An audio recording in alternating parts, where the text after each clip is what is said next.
So I'm pretty happy with things right now for Mason. Take a look at him. He came out of his hiding spot, which he found after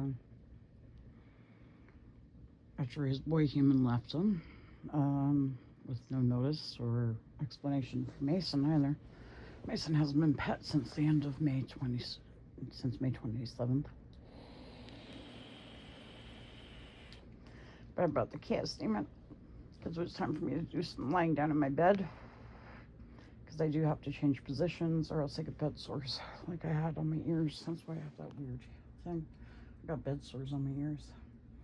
Apparently the skin on your ears are really degraded, but it was really nice because I was going on Fridays out to drinks with the person I cannot mention and another person I cannot mention. And there's a gentleman there that's a friend of somebody I can't mention, whose wife is also disabled like me and also got bed sores on her ears, and recommended I get a pillow like that. I'm really sorry about the end of all those connections because I really enjoyed trying to talk to him about maybe ways of getting his wife a little less disabled and a little less trapped in a bed like this.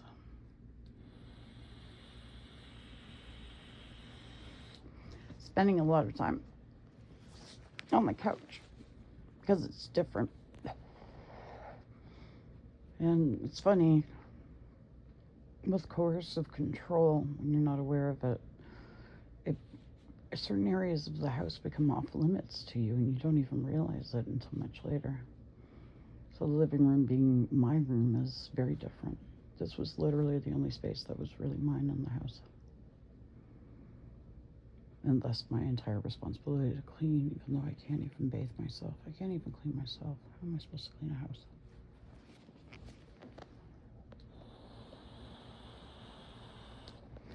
Toddlers can do the activities of daily living better than I can.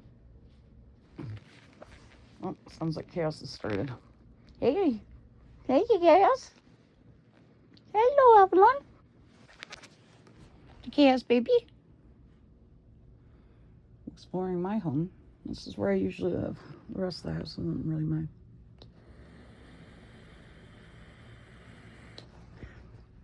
This is a much better view. Yes, Squeaky Girl. What are you doing, Squeaky Girl? You're venturing. Please don't become a cable eater, okay? It's bad enough Mason is. He's destroyed a lot of expensive things.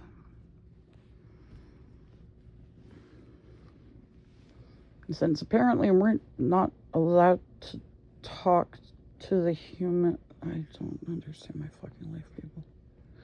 I don't understand my fucking life at all. Because in April, I was actually until the day before he walked out, didn't tell me anything about it, just walked out. I'm leaving. He could have been leaving to, I don't know, stay at a friend's house overnight. Like, not, I'm leaving permanently. I haven't had an adult conversation with the man. Not about Mason, not about anything, not about the house, not about anything. Much less even of something as serious as ending a 25-year relationship of totally intertwined lives.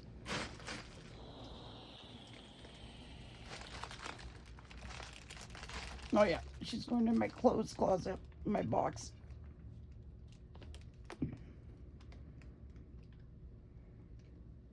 Like, I don't understand my life in any way.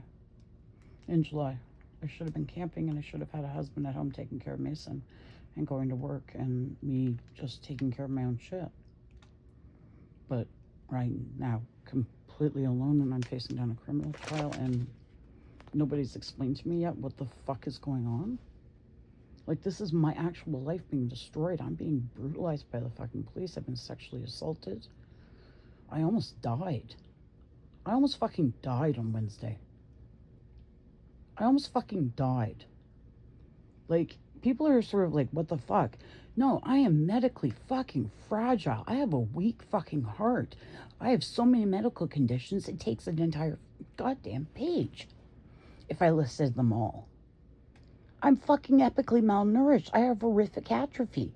I was soaked in piss I almost died of exposure. Like,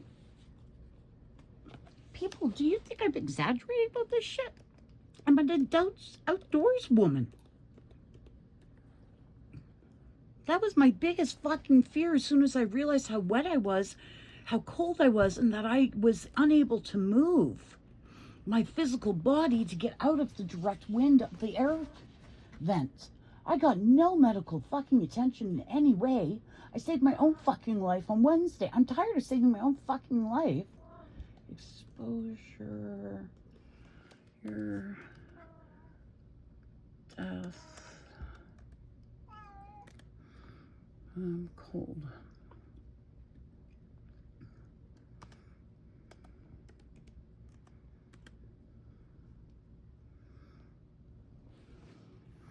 Like, here, how hypothermia kills. This is exposure. Okay, this is what I'm talking about when I say exposure. Hypothermia. It's something you see all too often in movies starring Leonardo DiCaprio. But what is it exactly? And how does it really happen? Our body is always trying to maintain a balmy temperature of around 98. I can't control my body temperature well. Or 37 degrees naturally. Celsius. Hypothermia occurs when our body loses heat faster than we can produce it. And hypothermia doesn't only strike sinking ship victims and 19th century fur trappers wandering in the wilderness. Studies estimate that about 1,500 Americans die of accidental hypothermia each year. In fact, exposure to the cold is responsible for twice as many deaths as heat exposure annually. Young children and the elderly are especially vulnerable. Me. So why is hypothermia so dangerous? Most heat loss occurs when unprotected surfaces radiate heat away from the body. In addition, wearing wet clothes makes heat loss even worse. And wind chill can quickly escalate the situation as it strips away the thin layer of heat on the skin's surface. As your temperature drops, your body and brain fire back. Your thyroid and adrenal glands release a flood of hormones that boost your metabolism, heart rate, and blood pressure. Weak heart.